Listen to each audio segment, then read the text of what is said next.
Hi guys, it's Andy from Man City Fan TV. Um, well, got a few subjects that I'd like to talk about and discuss with you guys on this live stream. Sorry I missed it earlier. I was out with my lad, sorting out and test driving a new car and things like that. So, Killian MCFC, hi mate, how you doing, buddy? So you might see by the title, Mahado Mafaga, South Africa. Wow, well done, mate. Belitho, hi, buddy. How are you again? Kim Burrows, how are you? I'm good, mate. Yeah, I'm all right. I said I'm sorry I missed the live stream earlier. Just caught the very last end of it. Chris Welch, hi pal. How are you doing? I'm watching from Stranraer on an international break holiday. What's the weather like up there? Stranraer. Carl Amatasola, hi buddy, how are you, mate? Rissi Corleone, love that name. Orland FL, baby. Carl from the USA. Von Hope, hi Andy. Carl, yeah, all the way from the USA. What's the weather like out there today? It's been a little bit windy this morning, but it's sort of clearing up and it's not too bad. Orlando, hey. So I believe Wednesday, Andy versus Stephen, pay-per-view. Maybe we'll come back to that, mate. Ebenezer, hi, I'm here too. Andy, SNN, sorry, Andy. Movie games nostalgia, who's got the drugs? We'll come to that. I'm back, Oasis. How are you, mate? Yeah, Chris Welch. It's just like in England, cloudy. Yeah, it's a bit cloudy today. Oasis, how are you? Kian's saying to you, Oasis, Andy versus Stephen boxing match. No, it ain't gonna happen, mate. I'm too old for that type of stuff now. Maybe when I was a bit younger, ex-Withy lad, and that was my type of thing, but not anymore. I've got scars and everything to prove it.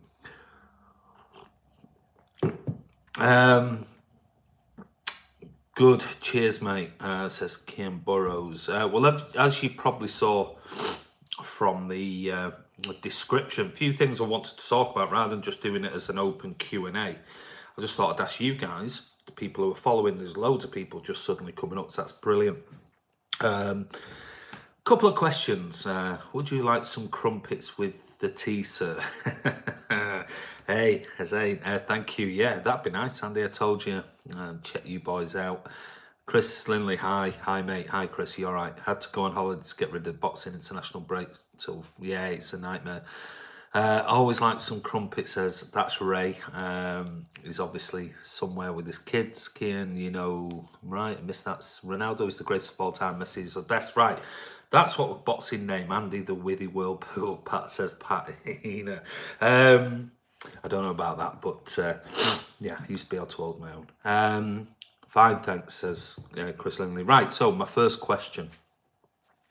Been lots of discussion all over, certainly the last couple of days, over this Messi versus Ronaldo. I do lighting for entertainment and the boss's house in the Seychelles. I'll pass your videos. Hey, well done, mate.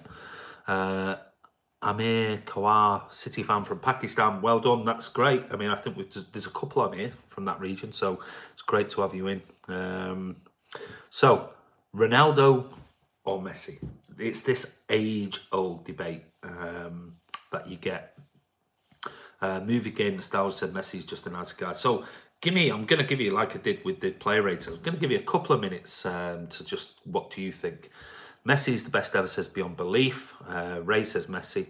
Why can't we enjoy the best two players in the world wrestling on? We are enjoying them, Chris. It's just that there's been a big debate over the last couple of days. It's reared its head, like it always does, over Messi or Ronaldo. And, you know, you look at Ronaldo's stats in particular. Gary Dineen says Messiah is better. I'm talking about Messi, the Messiah, maybe. Messi has the best natural talent, but Ronaldo has worked hard and is maybe just as good, said Belitho. That's a good question, and that's the debate. I hate the debate, to be honest, mate, but that's fine. Don't get involved in it. It's just I'd like to know what people think, because everyone has their preference is Messi just because Ronaldo has that United history, so maybe that influences it. Kian Burrows says Messi with fire signals. I believe he's better due to his ball skills and dribbling and running through the fence, where Ronaldo's not. Ami Aqua says, I was there 93-20 in Fleetwood at the time. Moving the game. Ronaldo ex-Ragsower. No. So does this come into it? Messi is the complete footballer. He's world-class midfielder, world-class striker, 2 for 1. Ronaldo's good but can't play midfield. That's a very good point. Sushank Quinkel, is it? Quinkel? Messi, the complete player. It was in Messi for me, says Chris Linley. It was interesting because I was watching last night. Messi, the only played in Spain, and that's another good argument with regards to it. Ronaldo has done it in multiple leagues and on the international level. Sampoliba, yeah. Oasis says Ronaldo. So again, it goes to show you that there's more to this than just, you know, Messi, but he's not done so well internationally, says Iona Beats. Zinchenko is the best in the world. I don't know if he's the best in the world, but he's certainly doing really, really well. And it all came to a point. Gerard Mulclair says City have said that Spurs Champions League tickets go on sale next week. Yeah, we've been waiting for some news with regards to that. E-King says, I think both of them are phenomenons. We just like to enjoy a team and play. City is the best. Well done, E-King. Andy from Man City Fan TV is the best in the world, the way he's saying. Not at football, nowhere near them. I might have been good when I was younger, but not anymore. Ronaldo is great, polished himself due to hard work. Yeah, we're out of the crumpets. Well, never mind, Azan, don't worry about it. But it was just interesting because last night, I was wondering, do we have any news on City going to have that transfer ban, Gary Diney? No, we don't at the moment. Everything's going to... I wouldn't worry. I think Ray said this as well already, and we've said it numerous times. I wouldn't worry too much about the FFP stuff. I think that will be taken care of. It's the FIFA stuff we've got to be worried about with the bans over the Jadon Sancho and the under-19s, you know, young academy kids being signed at the underage, I should say. That's the thing. If we're going to get a ban, it's going to be because of that. Will City do the quad, said Ian McHarg? We'll come back to that, mate. It's an opinion. But like I said, on the Messi and Ronaldo debate, I watched a programme on Amazon Prime last night. It said, take the ball and pass the ball. It's one I've missed. I don't know how it's got under my radar. Amit says, Andy, please get Stephen and Walter on your channel, please. I want to see all of you on one place. Ain't going to happen, mate. Simple as that. United vs City tickets on sale next week, says Gerard. Aaron Neville says, hi, Andy. Gary Diney, I believe it's a bit of a watch on against City all this year. Yeah, I agree with you, mate. Kian says, us fans need to be up for Champions League. Yeah, we do.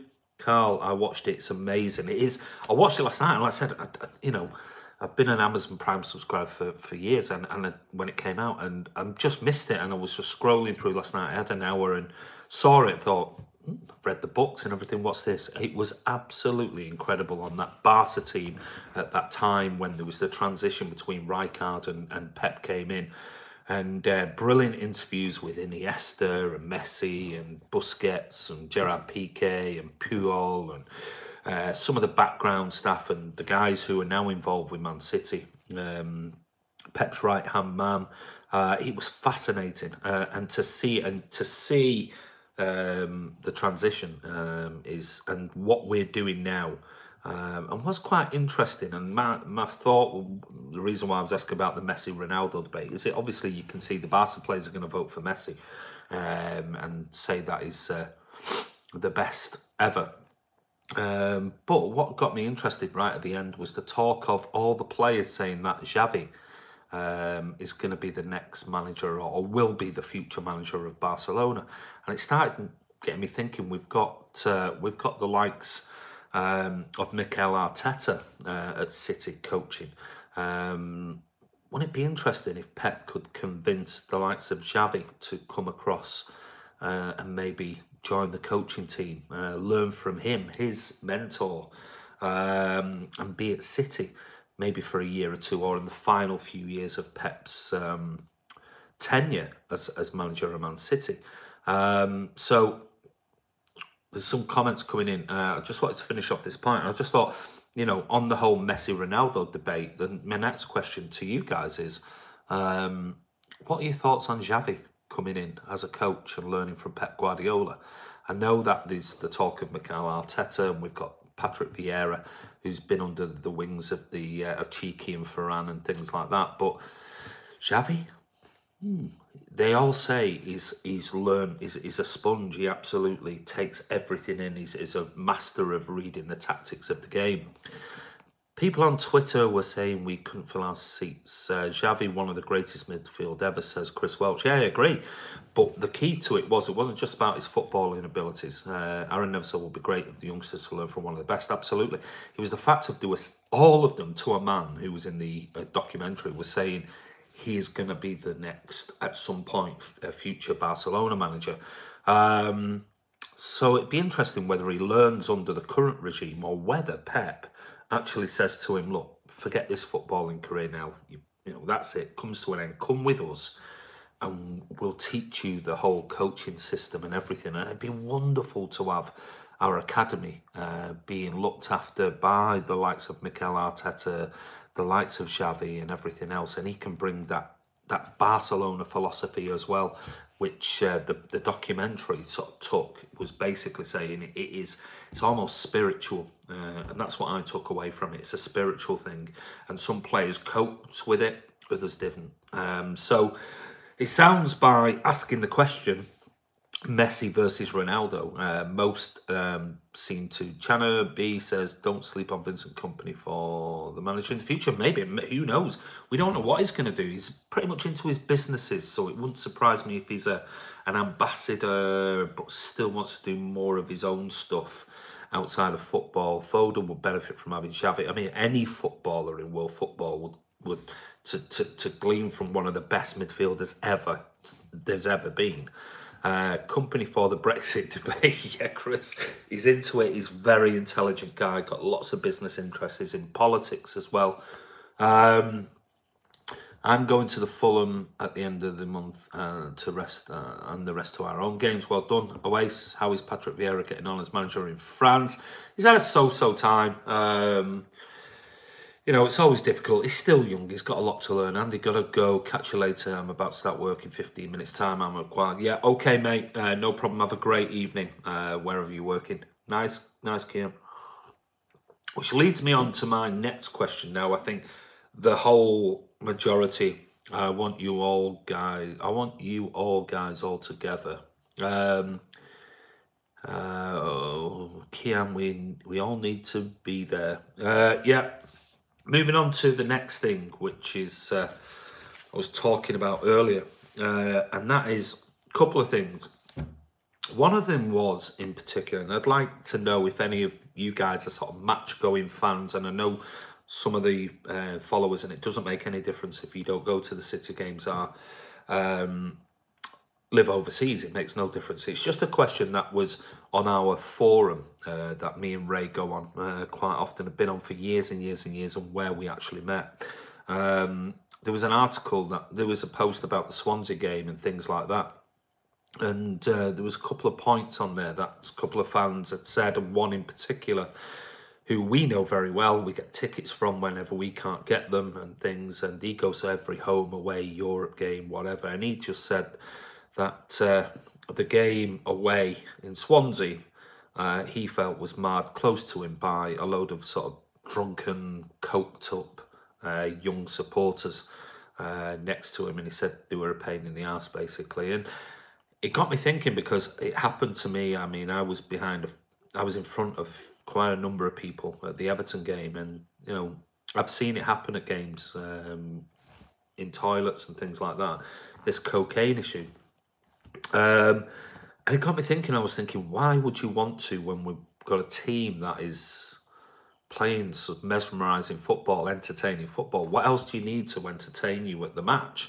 And I know we all like a pint, some of us don't, but you know, we like a pint at the game and whatever else, and a chit chat. But you know, this drug issue coming in is quite worrying. And I was looking at some of there was an article today actually on the back of all of this, ironically, where it was talking about 68 arrests at grounds in the last year because of cocaine use, and police are saying that figure is just nowhere near what the real problem is, and that you know, it's cheaper now than buying a £5 pint at a match.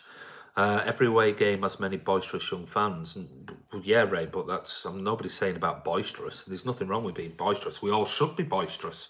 It's the problem that occurs when we've certainly seen it lately with all these pitch invaders and things like that. Any news about Mendy, mate? No, not yet. Still don't know.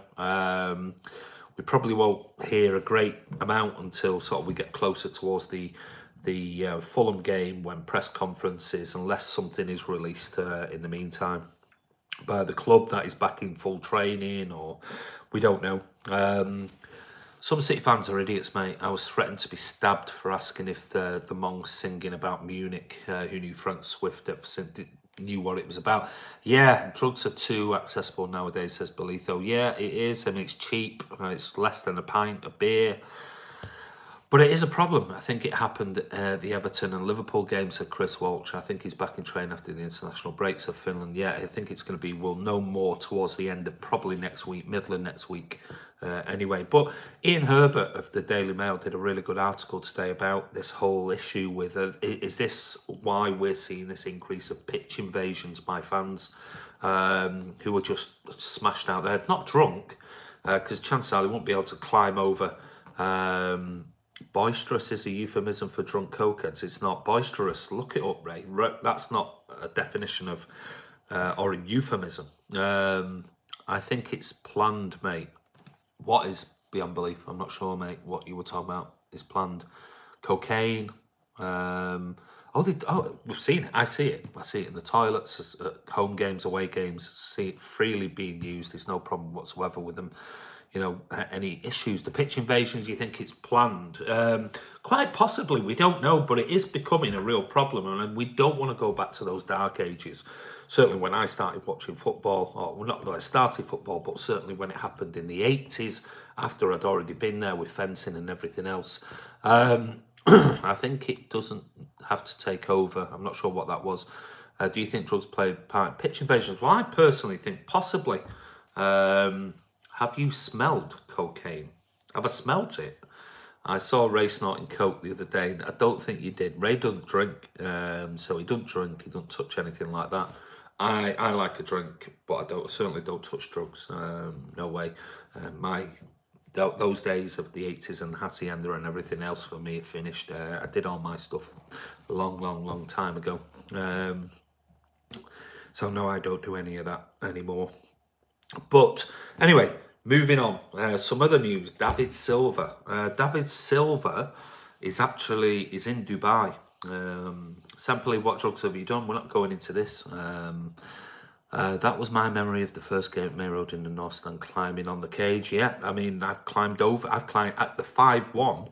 I climbed over the fences to get into the next section with my mates because I was separated from them at Main Road. But we got used to it. But then we saw what happened with Hillsborough and everything else, and that's not the way we want to treat fans. I think it's as simple as that. But something's going to have to happen. It's definitely going to happen, because we can't keep having these pitch invaders, because we only have to know what could happen. We've seen all these incidents over the last week or two with idiots and crazy people taking their principles and things into their own hands. And do you like the draconian searches outside the camp? Mate, I tell you what, I wouldn't even say it's draconian, because in anything, if anything, I would say it's crap. But I'm in the aviation industry. I'm a CA approved security instructor, so I deal with security from an aviation point of view. And yeah, if you think of the way that you're scanned with a handheld metal detector and sort of a little bit of this and a little bit of that, it's nothing. I mean, you can smuggle anything you want in. I could get anything I wanted into grounds. I could get knives, carbon fibre knives and things like that into grounds. No problem whatsoever. They never detect it, ever. I feel more unsafe herded outside waiting to be searched, to be honest. Well, herded is one thing. I mean, I don't know. I must admit, I never feel herded when I go to the Etihad, because I always go in fairly late because we're doing filming in particular. And the queues are just, it's fine, and you walk up and there's no problem being herded. But I have been at grounds where we certainly have been, do I smoke weed? No, I don't. Where I've been herded around, I mean, Wembley just recently was against Chelsea. Yeah, I mean, that was quite cramped because it was a late rush, and you know, you go through the turnstiles, you get inside, and then you searched. You know, at the end of the day, then you searched afterwards. Well, the difference between me and my lads and a few of the guys I was with was I hardly got searched at all. But somebody got physically, quite physically searched. Another person literally walked in, one of my lads. So boys, we don't do drugs. Leave those questions out. Yeah, I mean, we don't do it. We don't. It's that simple. So how do I see the future? It's only going to get more invasive. Well, depends on what it is that you want out of it. Depends on, you know, your thoughts and opinions on, is airport screening invasive to stop what happened in 9/11, or do we go back to the old days where anybody can take anything on? It's one of those. Hi, how are you, Cador? Going back to Messi, head and shoulders above Ronaldo. Yep, agree. But anyway, on to the David Silva thing. David Silva's actually in Dubai doing winter training on his own with a City coach. So he's gone out there while this international break is on and doing some private warm weather training to try and improve his fitness as well. So that's good news, because we know he's been a little bit in and out over the last sort of few months. He's at the Transform Altitude Performance Centre, where a number of players have been on their own with their own private sort of like trainers. Well, he's out there. He's took this opportunity to get some warm weather in Dubai. Good, yeah. Well, it's nice and warm out there, and he's took one of the actual City coaches with him. So he's doing some private winter training out there. Probably took his family as well, so we can have a bit of downtime. I hope Liverpool do no more winter warm weather training. It's affected us recently. Yeah. Finland says good news. Yeah, because he whether it's a niggle or whether it's, you know, something in particular that's happened with him, he's been very in and out of form over the last few weeks compared to how fantastic he was at the beginning of the season. So maybe he needs to take a barber with him and shave his head off. Dubai is a bad place. Why is it a bad place, Finland?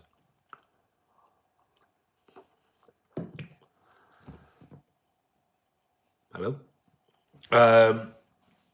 So yeah, I just thought I'd give you that news. My cousin lives in Dubai. Yeah, I was out in Dubai last year. If you see the videos that I did, I went and met up with the official Man City Dubai Supporters Club. And had a wonderful night with them. It was fantastic meeting them all. Really, really nice guys. And some of them come from Abu Dhabi, cross the border and go into Dubai. And they all meet up for all the games in one particular bar. Yeah, lovely guys, all expats, all Manx. And you can see the videos that I did in the bar with them all, interviewing them, talking about their experiences of Man City and why they're out there and what they do and how they get together. Lovely, lovely guys, and girls as well. Quite a number of girls, City fans who work out in that region. So yeah, so that's a little bit more news on that. My cousin moved there in August last year. She's enjoying it. Yeah, I spent a lot of time in Dubai. Ray spends a lot of time he's been like in every country in the world. I don't know where he hasn't been. What about, I missed that one. Sushant, David Silva, for me, the greatest signing. Certainly my favourite player of all time for City. Ray says the same, I think. So yeah, he's a wonderful player. Let's hope that in the semis, will you be off to the Barcelona away game? Sorry, Belito, what do you mean by that? In the semis, will you be off to the Barcelona away game? Not sure. But what is interesting, Champions League still doesn't make any sense. I'm late to the party, says Metal Rots Me. Don't worry about it, mate. I was late earlier on Rays. What else is there? Do you believe Bernardo's filled Kevin's boots from last season? I think he's been absolutely amazing. Whether he fill his boots, I don't know, but he certainly stepped up and took that, you know, missing position. Bernardo is hot on his heels. I agree. If we get through, we're either playing Juve or Ajax, lads. I think that was in reply to somebody talking about Barcelona. Belito knows City will play Juventus. Yeah, it won't be Barcelona. Belito says, all right, sorry.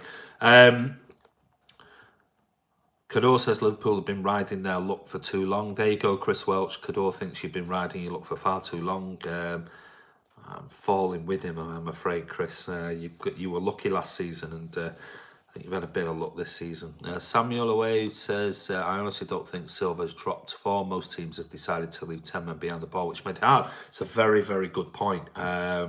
Really good point. But when they do that, we need players of the likes of David Silva, that one who can find that beautiful pass. And I know Gundogan stepped up and made some wonderful passes lately, but David Silva's just unique. Cador, you need luck, whatever you're challenging for. But yeah, I agree. Yeah, you do need luck. Any cup competition, I've always said it is you need luck on the day if you're going to go from the start to the finish in a cup competition. It's a bit different to the Premier League, where you've got time to rectify problems. I'm hoping we get Juve so we can test ourselves against the best. Let's just concentrate first on getting through the Spurs game, because that'll be different. Drugs, what drugs? Siddharth, we were talking about this issue that's been highlighted. Adam, hey Andy, hi Adam. Was highlighted over the last sort of week or so about the massive increase in use of cocaine by football-going fans and experiences of that, not personal experiences, but how is this? It's becoming a bit of a problem, certainly in English football, that we, is this one of the reasons why we've had all these pitch invasions and things like that lately, and trouble, and how statistically it's increased the use of it? Police have given statistics where they swab toilets after Premier League games and Championship games and found a massive increase of cocaine use in toilets. Has it been happening at the Etihad? I'm afraid it has. Yeah, I've seen it firsthand. So it's one of those things. It's a bit of a problem at the moment. So April will be busy fixture. Tory, CTID. Yeah, well, which was interesting, because I was looking at the fixtures earlier, because obviously we've got the FA Cup semi-final has now been announced against Brighton, and that is going to be the 6th of April. Kick-off time, Scott Anderson, if you read some of the comments, we were just talking about cocaine use with fans at football. It's become a big thing. The kick-off time is 17:30, and again, it's like on a 6th of April. I think that's the same day. It's on the BBC, which means it's the same day as the Grand National, the big horse racing event. And another late kick-off for City fans to go all the way to London for. And then by the time it finishes, Aguero versus Suarez. Aguero every day, Tom Carter, no problem whatsoever with that.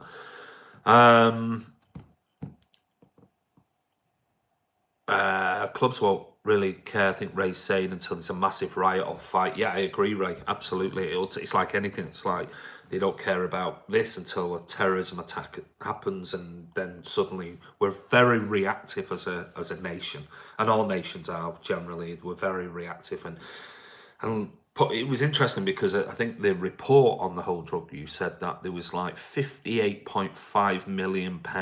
Let me get this right. I might even have some figures for you. The report disclosed that the cost of policing football last year was £48.5 million, yet the total amount of costs that the police recovered from Premier League clubs was £5.5 million.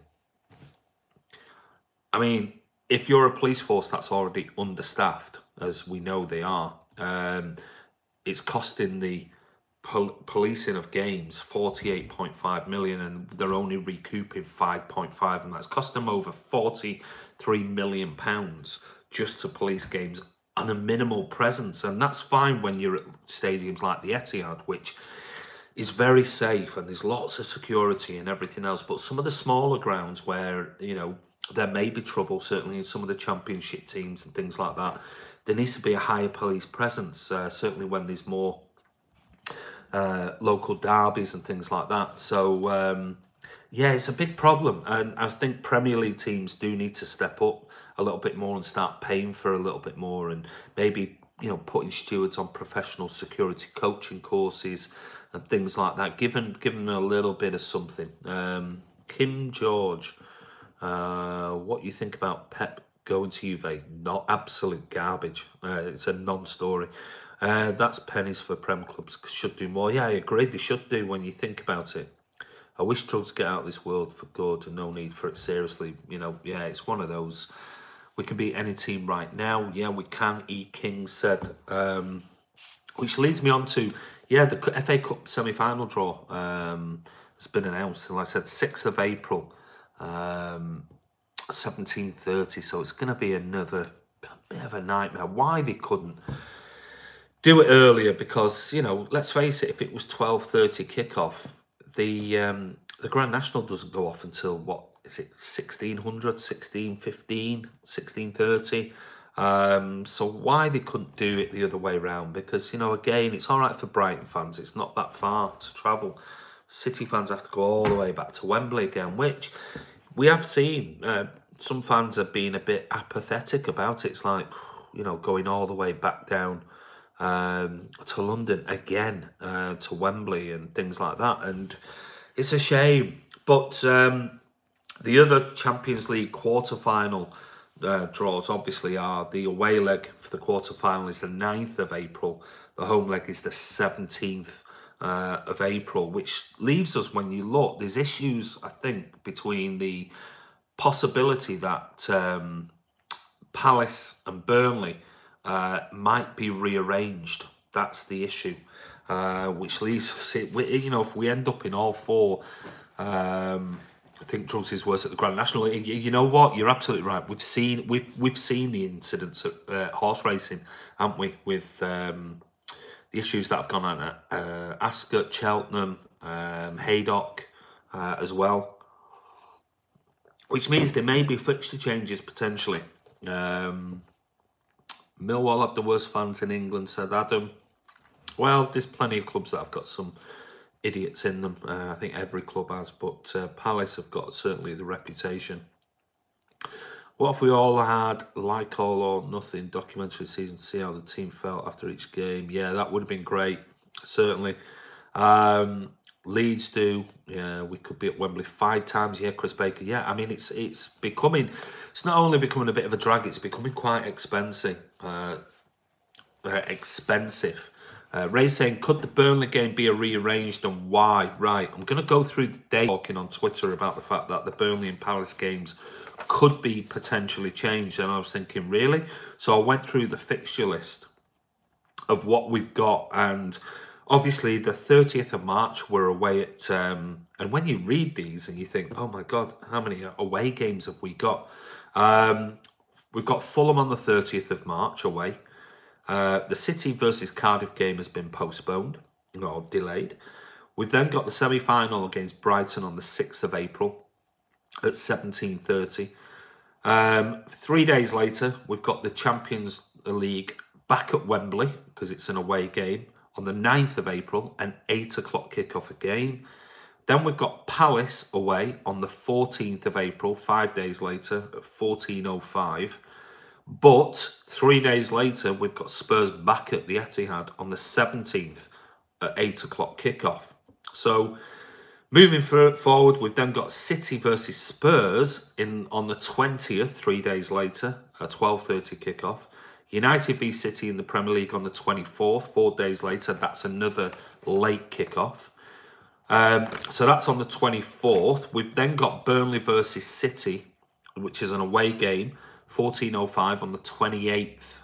And then there's a gap, but this is where it depends on what's happening next, because City v Leicester's on the 4th of May, and then we've got Brighton, the last game of the season, on the 12th of May. The FA Cup is still to be determined, but they're saying it's the 18th of May. That's a fixed date for the FA Cup final.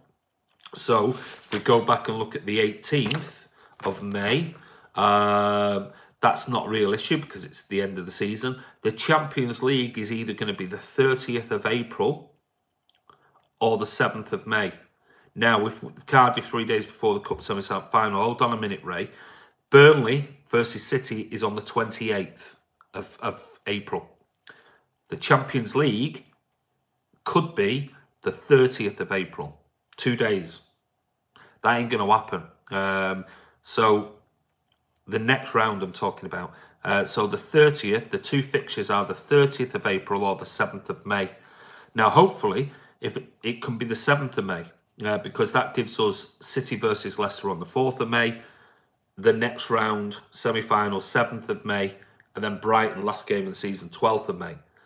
But if we get drawn on with the 30th of April, well, 2 days earlier, we're supposed to be playing Burnley away, 14:05 kickoff. So there is the possibility that City could appeal and possibly say, look, we can't play the 24th, United versus City's midweek, Burnley away on the 28th, and then 2 days later, play the Champions League. So it's going to be one of those. We'll have to keep a close eye on it. And now I think, Ray, you've already said you've got tickets. KDB is going to be back after the international break, Adam. I'm sure he is. Do you think the amount of rearranged games will affect you? Yeah, I think it will. I think it possibly will do. I've always said that the more games keeps momentum, Chris. I really do. But we're going to get to the point whereby, you know, we're changing left, right, and centre, and it's, you know, I guess it's fine for the players because they'll always want 3 days between games, which they should do. They should always have at least 3 days before games, which is the problem with the Burnley versus City fixture. If we were to get the 30th of April, if we go through.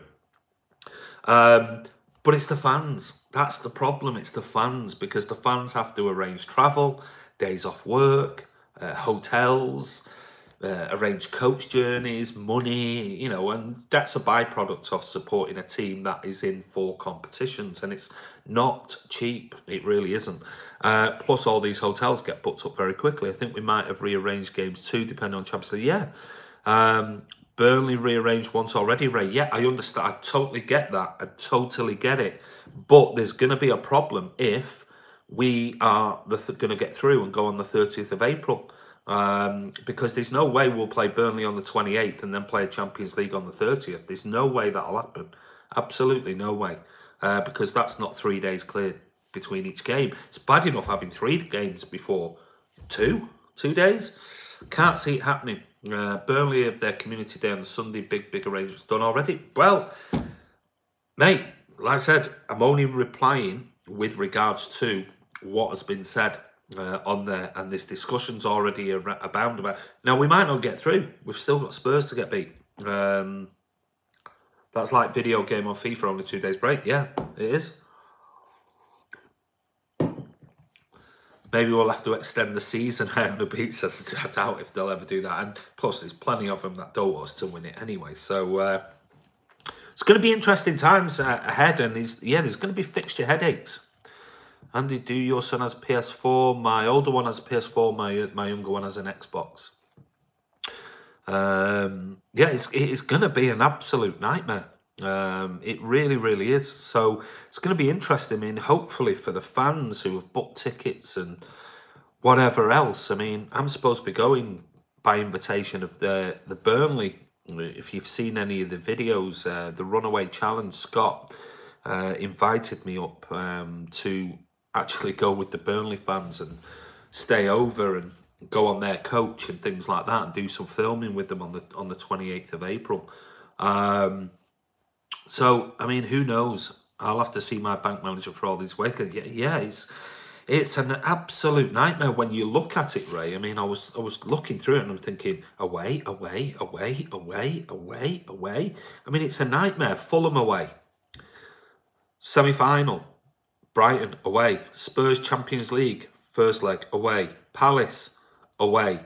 Then we've got Spurs at home. Then we've got Spurs at home again. Then we're away at United, which isn't an issue. But then away at Burnley, 4th of May at home, and then away at Brighton. And then potentially FA Cup back to Wembley again.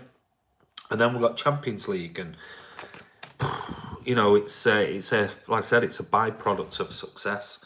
But it is starting to add up for fans and how expensive it is. But anyway, lots of travelling said it is. It's a lot of money. You know, for the average fan, it's expensive. It really is to follow your team. Afdelling Skill says, do you think Guerra will be here next season? Absolutely.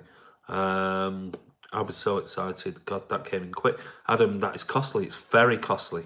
Come on, you blue boys out on the beats. Come on, Chris, I prefer PS4, but we play well away. Yeah, we do, but well, I'm not really talking it. We could play, Ray said, over 60 games this season. I'm not talking about the team. Let's put the team to one side. I mean, because the team are well looked after, everything is paid for, and blah, blah, blah, blah, blah. I'm talking about from a fan point of view.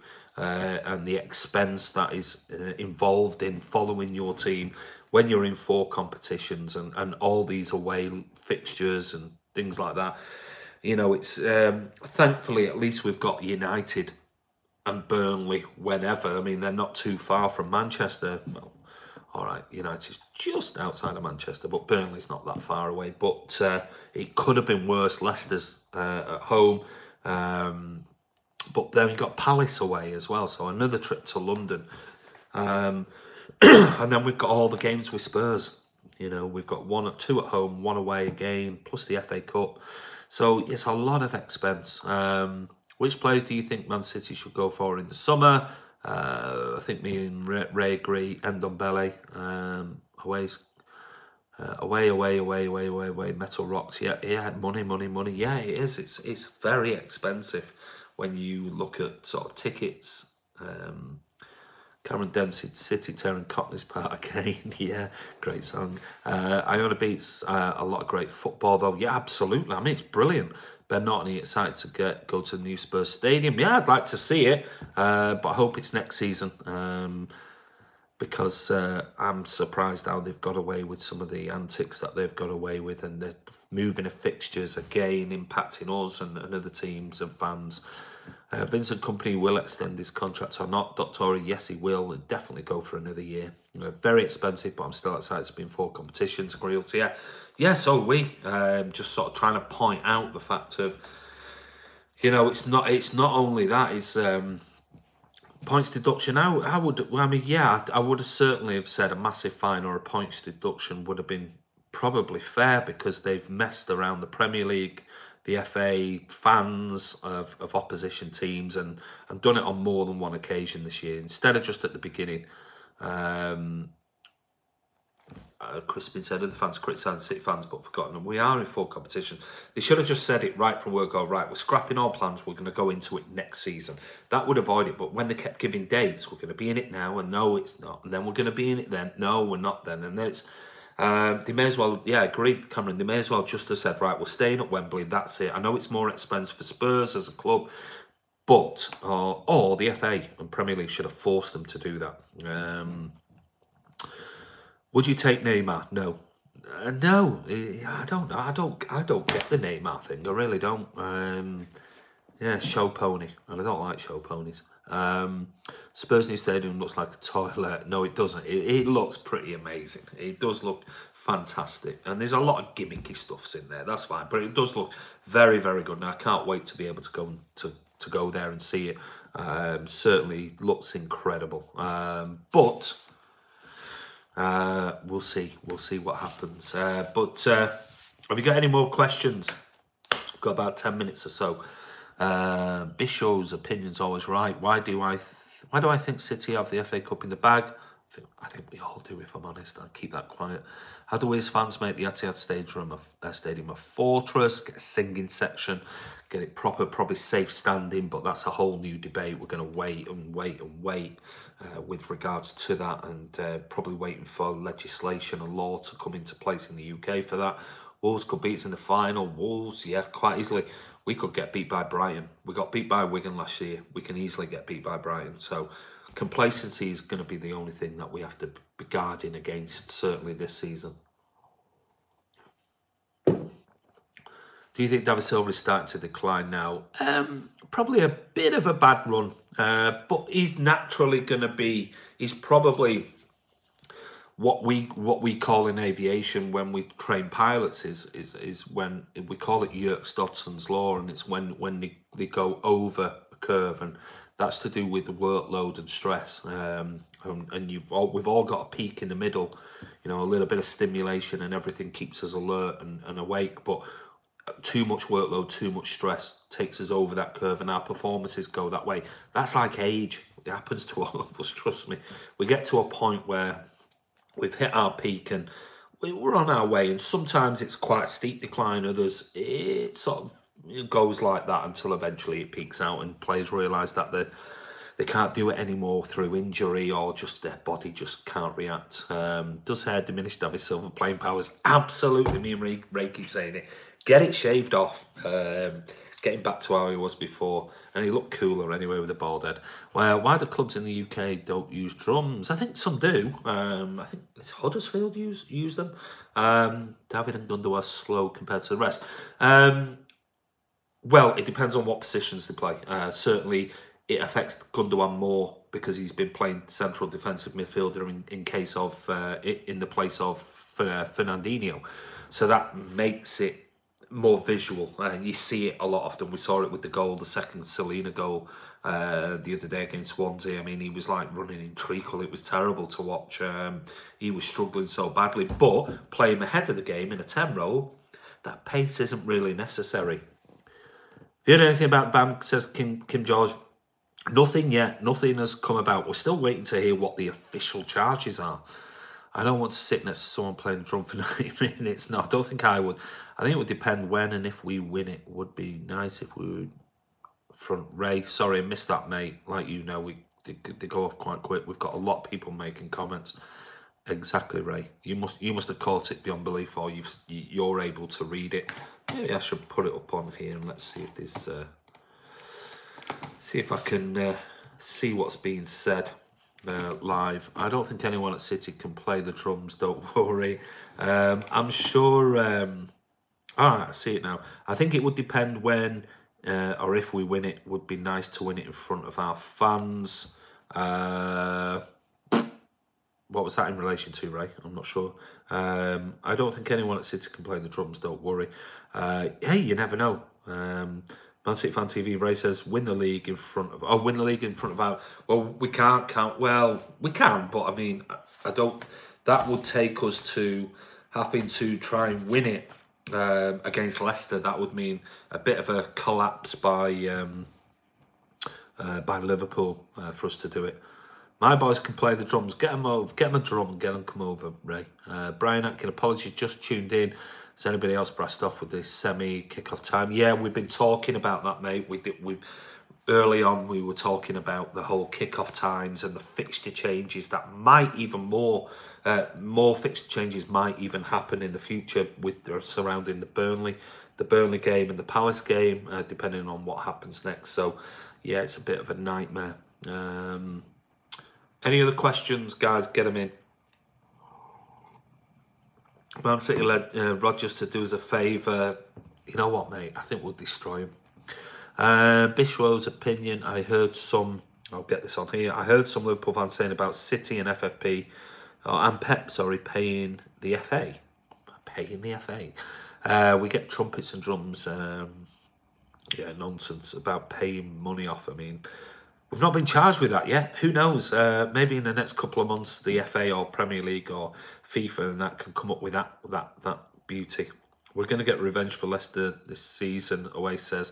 I'm not worried about Leicester, if I'm honest with you. I think, you know, as long as we can keep going, there are more important games. I know Kane and all I are back. Yeah, the Spurs players, yeah, they are. And again, I fancy us against Spurs. Guardiola, we got Bishop's opinion always right, says, yeah, I agree. Yeah, with Spurs, I think we've always done well against them because they like to play football and they like to come at us. And I think because we can hold the ball for so long and keep possession, we can play around them quite easily. But it's not going to be an easy game, please. Is Dele Alli still out? Still not out? Or is he still out? I'm not too sure what that was. I'm more worried about Wolves and Spurs. We don't play Wolves unless we get through to the final, and they get through to the final. So let's get the next one. Chris Begg, big thank you to Andy and Ray for this channel. It's great. Thank you, Chris. Glad you enjoy it. Aaron, no mate, Ali is back. There you go. Was that what he was asking? Is Ali back? Is he still injured? Who Aaron? Who are you talking about? Was this from before about? Let's just see. Is Dele Alli still not out. He's back. It's that one. Man City will win the league. Chris Welsh is talking about Ali. Ali, I think he's back. Yeah. I don't think there's any problems with Dele Alli. Agree, Chris Baker. Adam, you've got to laugh at the stupid things other fans say. They're just haters, aren't they? Would you rather Semi be played somewhere on Wembley, City, Blue Peter? Yeah, I would. Neutral ground. Been asking for it for years and years and years. But Wembley's got to pay for itself, hasn't it? Smith Road Publishing, will you work with esteemed company Fan TV? Smith Road Publishing, that's an interesting question. And I'm wondering why you're asking it. You're looking for a bit of a reaction. Because I'm not going to go there with it because it'll never, ever happen. That's the reason why. Bishwoes, I would love to win the quadruple. Imagine how much it would hurt Liverpool, the fact that we've got 4 trophies. They put all their eggs in one basket. Ask Chris Welch, he's on the channel now. He's a Liverpool fan. Do you know when the City away tickets at Spurs are out? Which, are you talking about the Champions League? They're not out yet. Somebody said next week, but there's no official date. What do you think of Arsenal Fan TV? They do what they do and make, you know, a lot of money out of it. Not much love for City on TalkSport Radio, David said. David Mark said, no, there's not. Then and in the media. I didn't know you all have issues, mate, said Smith Road. I'm reading on my laptop because it goes off my phone.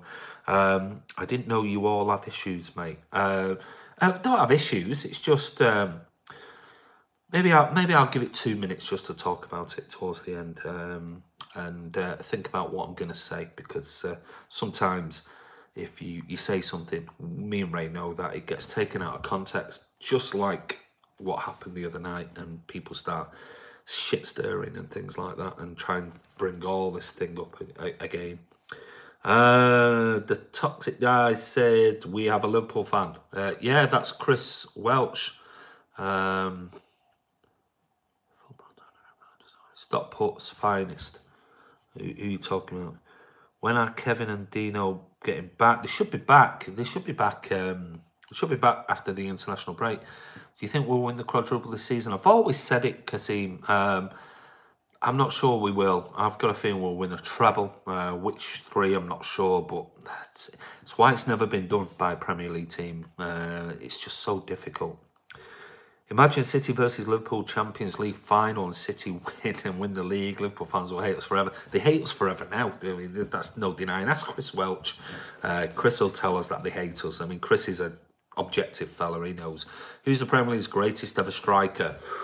Great question. I'd always liked Shearer. I must admit, I was always a Shearer fan. I thought he was a great player. I mean, he had everything. But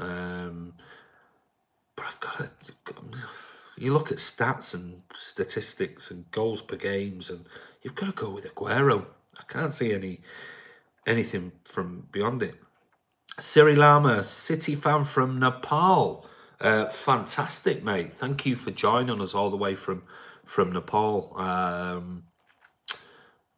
Adam, when do you think Phil Foden will be called up for England? Yeah, I mean, it's an interesting debate. You saw Hudson-Odoi being drafted in to the full team from the under-21s.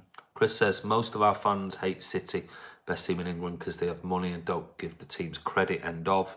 Cameron says, I think we will win treble or go and beat before Pep decides to move on or retire, whichever. We'll see. Maradona versus Pele.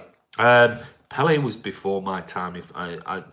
I've seen all the clips and things of Pele's years. I was born in 1970, so that I saw that, you know, the infamous saves and everything else from Pele.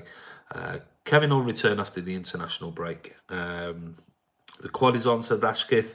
It's on until we're out. Andy, don't get into Stephen's debate, please. I'm sick to death of his followers spouting stuff on Twitter. Don't want to hear it too. Yeah, mate. You know, it's. I'll before I wrap up. I'm going to wrap up in 5 minutes. So I'll just very quickly talk about the whole issue with that and what went on. And then we can put a little bit of home truths back, because we've not had a chance to be able to do that because of the Twitterati that's out there, and you say something and you get absolutely sort of like slated for it. City will win the treble. Hopefully they'll win the Champions League and 2 cups. Chris, well, we'll see. We all want the quad, obviously. I mean, every team. If you're a fan and you don't want the quad, then you shouldn't be a fan. It's that simple. We should want to win every single. Chris Welch is a secret City fan. We might convert him. Maybe we will GTR 35. Maybe we'll convert him.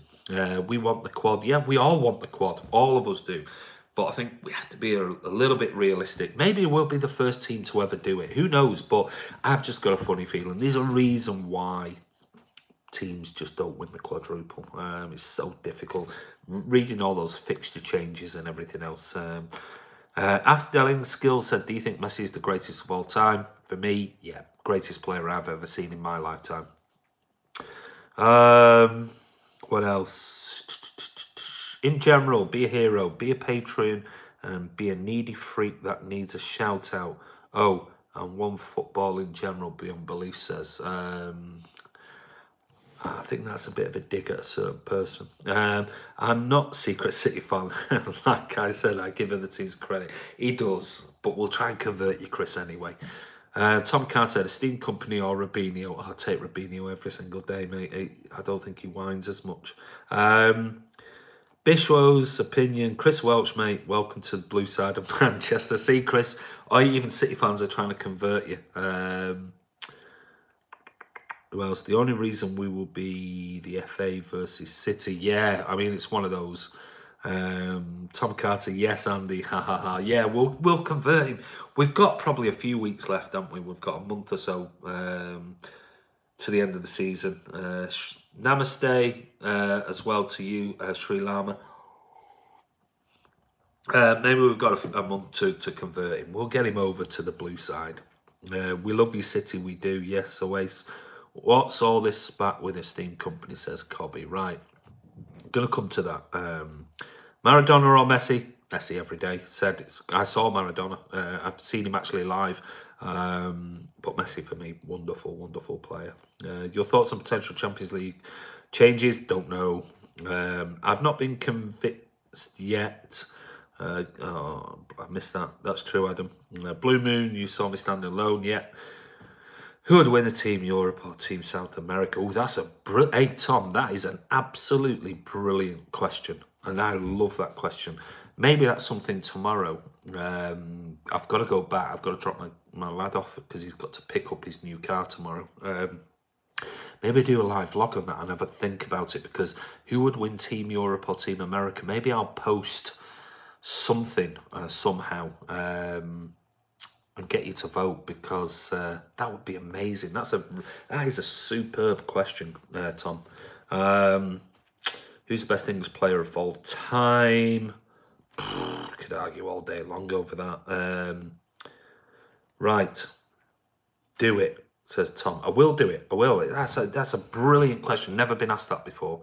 That's a real. Oh, you talk, Chris, Tom. Can you just do me a favour? Are you talking about if we were to pick a European team now, who's playing in Europe, or are you talking about players who play for their international teams versus European teams internationally? Yes, currently now. What? That play for international teams versus, or are you talking about players who play in Europe versus players who play in South America? I'm assuming you're talking about those who play for their own international teams versus those who play for European teams. Is that correct? Just give me a thumbs up, that's fine. Managers, Pep versus Pellers. Yeah, both great, but I love Pep. Love the guitar. What is it? It's a guitar. Own international. Right, okay, yeah. So those players who play for their own international teams versus the European team. That's a brilliant question. Love it. Going to keep that one. We're going to do it tomorrow.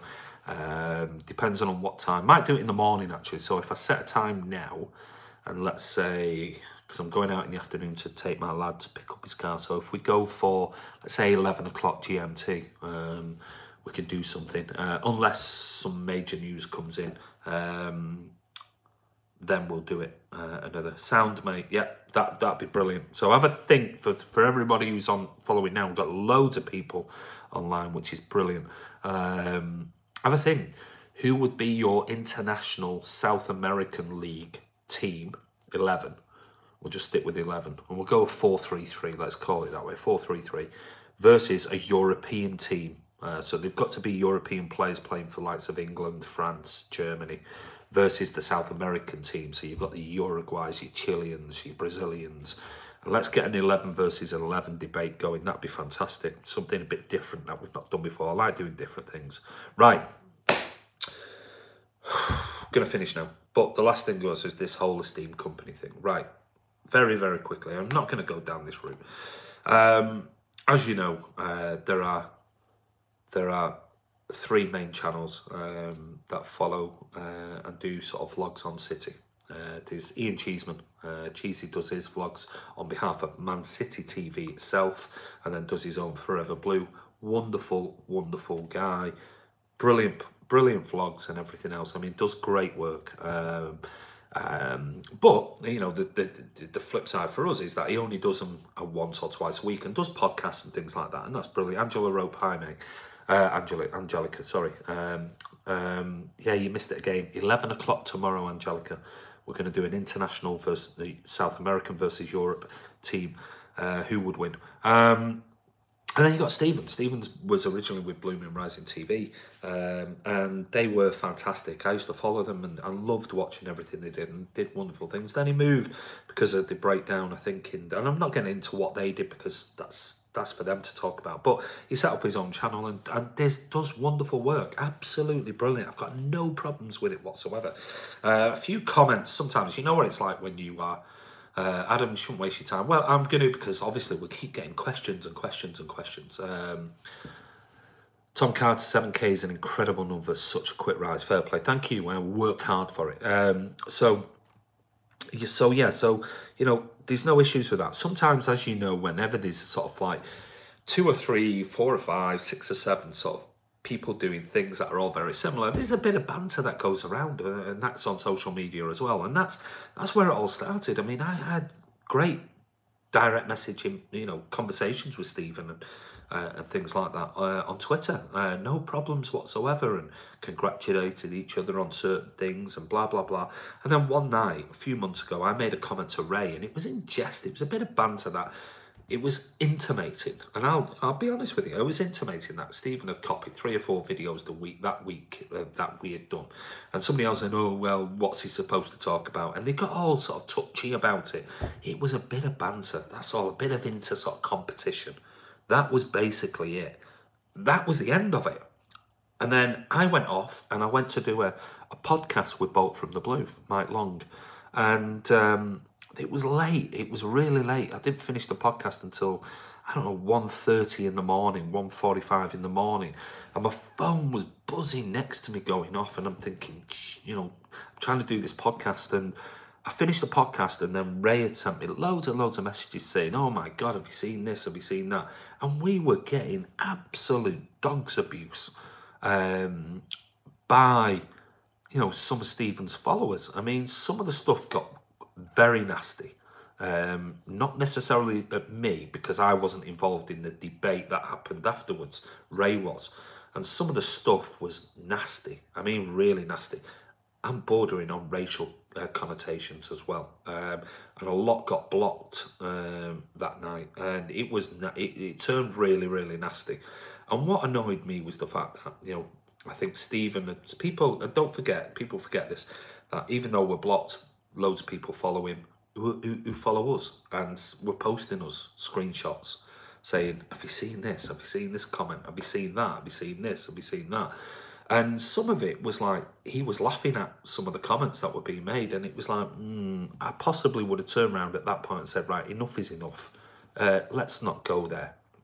So I read some of the stuff and I thought, I don't know what's happened here. I really don't understand what's gone on and why it's all got to this point. So I tried to direct message Stephen, and I was blocked.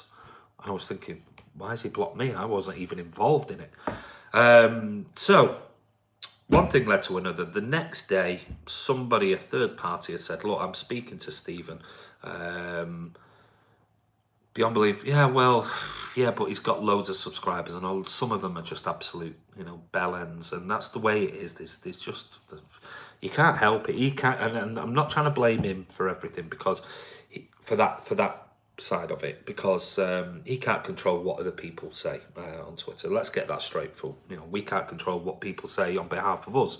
But we had a lot of people saying I wanted to comment. This was going back a few months. I wanted to comment, but I was scared that I was going to get all the abuse that you, Ray, got. But we're on your side, he's this, that, and the other. And so we said, right, please don't comment, because we'd hate you to get that style of abuse. And for the next week or two, we were inundated. We were moderating every video, because there was like horrendous comments coming below each video by fans of Stevens. And again, that is not Stevens' fault. I mean, these are supposed to be adults. I would suggest a lot of those are kids on phones and whatever else. So we thought all that had gone, and somebody had said, look, I'm talking to Stephen, I'm trying to get you two guys together and sort it out. And I said, look, if my comment, which I made, which was a bit of banter to Ray, wasn't even included, Stephen wasn't even included in it, it was a bit of banter. If that upset him that much, then I'll apologise on behalf of the channel. That's that simple. But he refused. He just point blank wouldn't have it, and just said, no, not interested, not whatsoever. 3 times during that day, I offered a hand of friendship and said, look, it's all got a bit out of hand and silly, let's just do that. No, completely refused to do it. So that's fine. But in the meantime, he's doing his own stuff, and he's got other sort of like people of influence now that are his friends, and he does things with on radio stations and whatever else. And then obviously I started getting a bit of dog's abuse. Well, not dog's abuse, a bit of banter, but it was turning a little bit daft with Sam Lee on Twitter. So in the end, it was more like you could tell he's trying to stick up for Stephen, and he's giving me abuse for anything I said. So that was one thing, and that's by the by. I didn't block him, didn't block anyone at the time. And then the other night, somebody had posted on the timeline, I think of Stevens, I'm not sure who it was, but Ray had sent it through saying, I saw Ray's tweet saying, look, there's nothing to see here, move on, stop stirring it. And basically I looked at the tweet, and it was somebody saying that I had done a video about Stephen, and I was slagging him off for not going to games, and that was on the Saturday. If you look, I'd done all the FA Cup live vlogs and things like that. There was no videos about Stephen. Now, in the past, if somebody's asked me a question about would we do fan cams together, I've answered no, etc., etc. Hi, Ivor.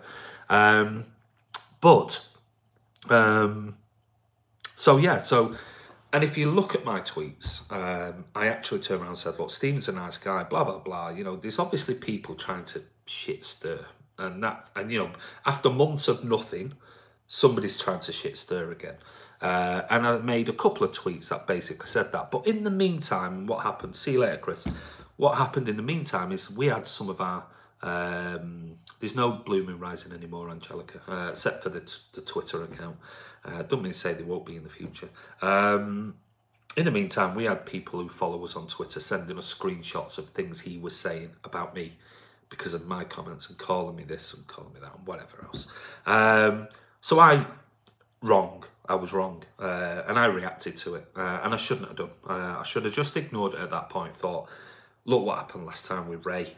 But this time I got a bit pissed off with it, because I thought, you know what, I'm not going to sit here and not defend the channel, and when people are just starting to, trying to stir stuff up that wasn't there. So we got into a debate, and the problem being is that I couldn't message Stephen. I couldn't say, look, what's all this crap about? Because he'd blocked me. But what I had was Sam Lee was jumping in on behalf of Stephen, and others jumping in on behalf. And suddenly we're getting messages, screenshots of this, what was being said, and that being said. And then you've got all these Twitter-arty kids who hide behind the phones, gobbing off, effing this and blah, blah, blah. So I reacted. Not so much Ray. This time it was me. I was nothing to do with the last one. But I just sort of lost the plot with it a bit, if I'm honest. And I shouldn't have done it. I was grown up. I'm grown up. I should have just walked away from it. And that's, I apologise for any... I didn't swear fully on there. I was F-dashed, blah, blah, blah. But I shouldn't have done. I should have walked away from it and been a bigger man. But it just got back and forth, back and forth, back and forth. And in the end, I had to block Sam Lee, I ended up going on a blocking spree, and it was just because the people who were involved giving all the abuse back had no idea about what was actually being said back and forth. They were just jumping on the back of, saw Stephen tweet this and then this, that and the other. So that was it. So I just ignored it all in the end, blocked a load of people. And I said to him, if you want to reciprocate and block me, then do it. You know, it's no problem whatsoever. You know, I'm not bothered about it. I'm not in it for subs on Twitter and subs on here. I mean, it's not what I'm interested in. Obviously, the more we get, the better. But that's the way it was. And then I ignored it. I was working all day yesterday, and then last night people are sending me screenshots where he's calling us weird bastards and weird this, and thinking, well, you're just starting it up again. It's like you're trying to start your fan base up again to come at us. And today we've had a load of comments. I've spoke privately to about 3 or 4 massive Twitter accounts today, and they didn't even realise the whole backstory and everything else, and turned around and actually made comments to me about how Stephen's a little bit sensitive and things like that. So yeah, it's, you know, but we're never going to win. They've got a bigger fan base. They've got a bigger bunch of, you know, kids who follow him and are very good at just quickly on their phone throwing a load of abuse around, which then travels, and it's like anything, shit sticks at the end of the day. So I'm not getting into it. I'm not getting into it anymore whatsoever with that. You know, Stephen's got his own thoughts and opinions on what he does, and that's absolutely fine. But, you know, one thing I've always done is I've defended my opinions and values and things like that. But when people start shit stirring, that's when I'll come back at them, because I'm not bothered about any, you know, anyone. You know, you want to have a go, have a go. I'm not bothered. You know, a lot of the time I take it as banter and things like that. Shame others don't. Andy is so jealous. So yeah, it proves you here. Here you go. You've got another. This is a typical. This ooh blah blah blah. Here's a typical sort of. This is the type of garbage that we have to. You're a good guy, Andy. Love what you do. Thank you, Blue Moon. This is the type of garbage. So we're just hiding, because this is the type of nonsense you get. You get people coming in who's gobbed off. Yeah, they're happy to do it on here. Well, like I said in the past, you know where we are every game. Come and see me. Say it to my face. Do whatever you want to do. And that's fine. That's not a problem. Steve Raxall, hi mate. How are you, buddy? You all right, Stevie? So yeah, so that's the top and bottom of everything. So we're gonna just like I said, gonna move on, because you can't. You know, we're not gonna win. He's got bigger following. Bigger sort of like, yeah, there you go. That's what they're like. That's what we got after the last one a few months ago. We were just inundated with garbage. It's like all you lot going on Stephen's channel and start making childish comments and things. That is what you have to put up with. Good on you. Well, I wish I was the bigger man and didn't say anything, if I'm being totally honest. I made a couple of tweets originally the other night and being nice, but then got a load of grief for doing it. So I wish I wouldn't have done it, and then it would have saved a load of grief in the end. But I'm not getting involved in it anymore. You know, he can keep posting. He's probably still posting stuff now. I'm not interested. I'm really not. We're doing our channel. I say we go to games. You know, there's the whole debate of, does he go to games? Do we go to games? Does he do this? What's his motives? Stephen can do whatever he likes. I'm not bothered.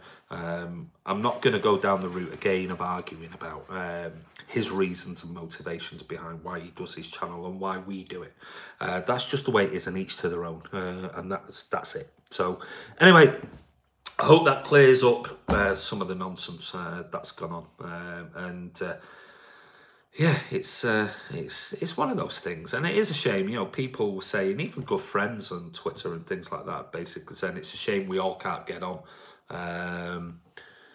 Metal Rock says, I only seen Stephen do a video at one game. No, he's done more than that.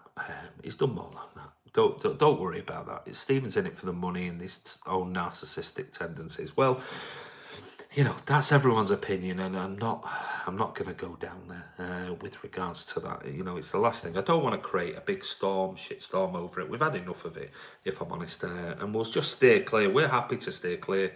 We're not going to be posting, you know, stuff about him, but it's just a shame he can't stop doing it with his Twitterati followers, so his kids on Twitter.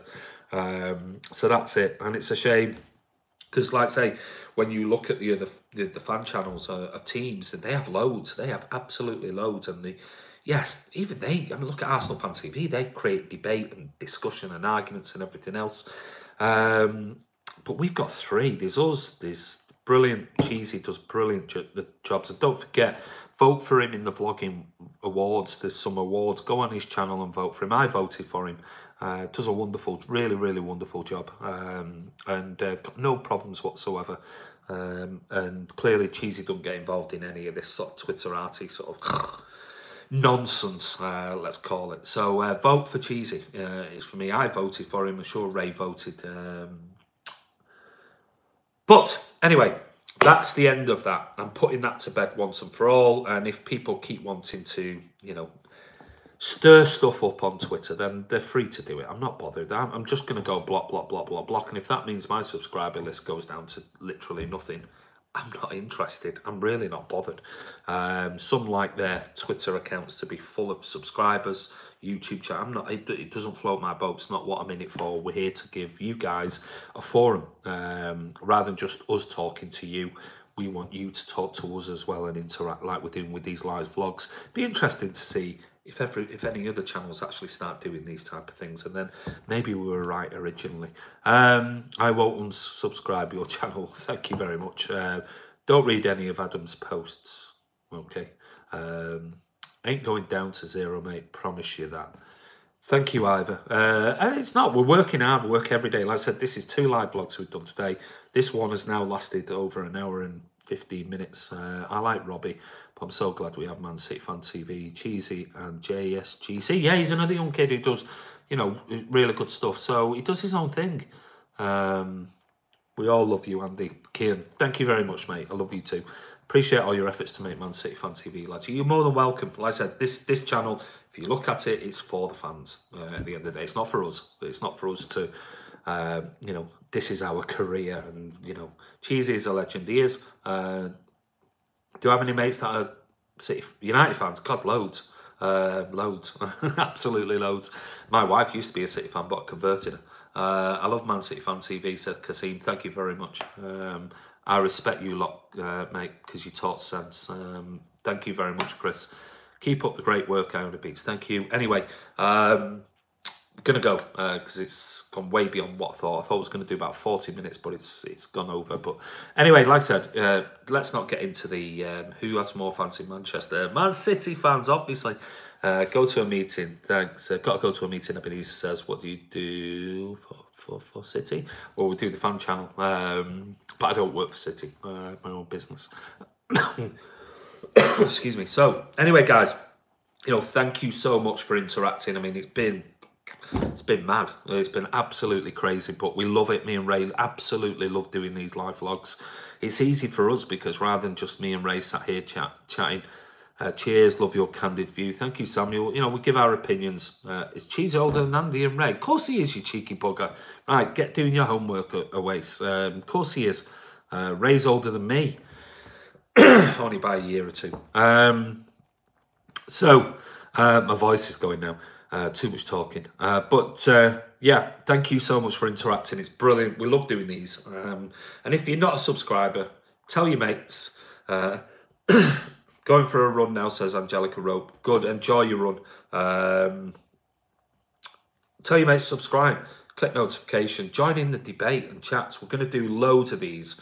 We'll still do bye, Andy. Bye, Chris. Nice one, mate. Take care, Ivor. Yeah, you too.